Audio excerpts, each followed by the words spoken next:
build-ups, sprints, running just in general, okay? If you're running at any type of considerable speed, it's different than if you're running and just jogging at a super slow speed. So few things about running. You should almost always have a little bit of a tilt, okay? When you get up to top speed, you'll be more upright, but when you are in the beginning, you're gonna be low. So if you're starting out from kind of just a dead stop and you're just gonna roll into it, just kind of get your split stance into athletic stance and roll into that. Just kind of let yourself kind of fall forward until your next foot has to actually catch up with you. And when you do that,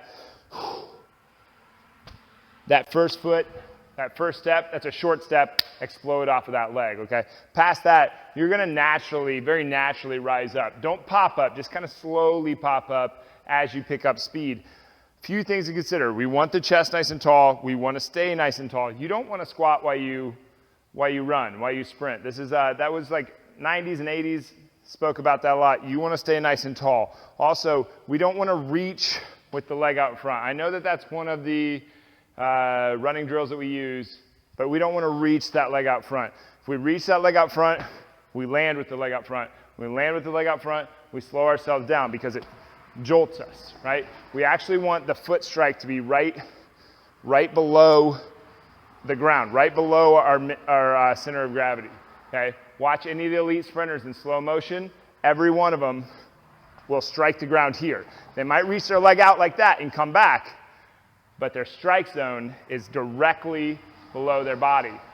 800-meter runners, 400-meter runners, 100-meter runners, 200, even mile guys right now. They're all striking with their body, with their foot right below their body. Even marathon people, right below the body. You want that explosion, okay? So we also want that knee to come up and forward. A lot of people will kick that leg back behind so far that they have a hard time bringing that knee back through.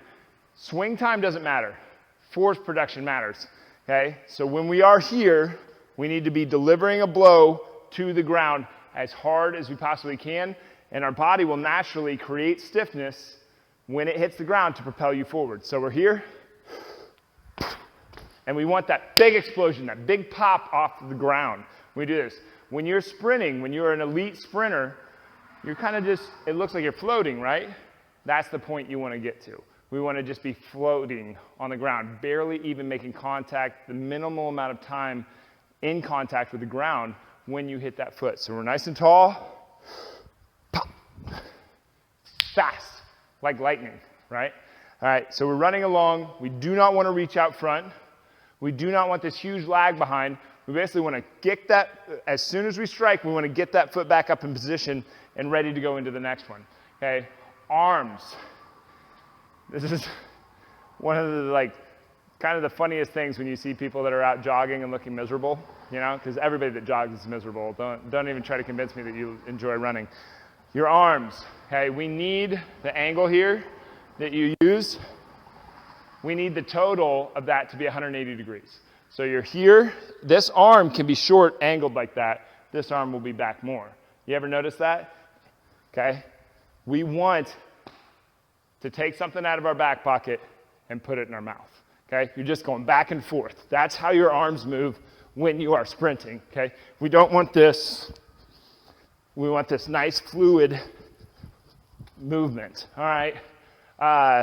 There's some pretty cool spiraling things that elite guys are using right now and actually getting some. You're not one of these people. Don't worry about this. This is like a totally different deal. But stay tall. Drive your arms in good position. Don't try to reach back behind you and get in this. Do not squat, and make sure that you are striking the ground with the ball of your foot directly below your body, and put some force into the ground, because that's what this thing's really about. That's just a little tidbit on sprinting. You feel free to email me or contact me in any ways if you have other questions. But get good at sprinting. It's part of movement. It's a very, very good thing.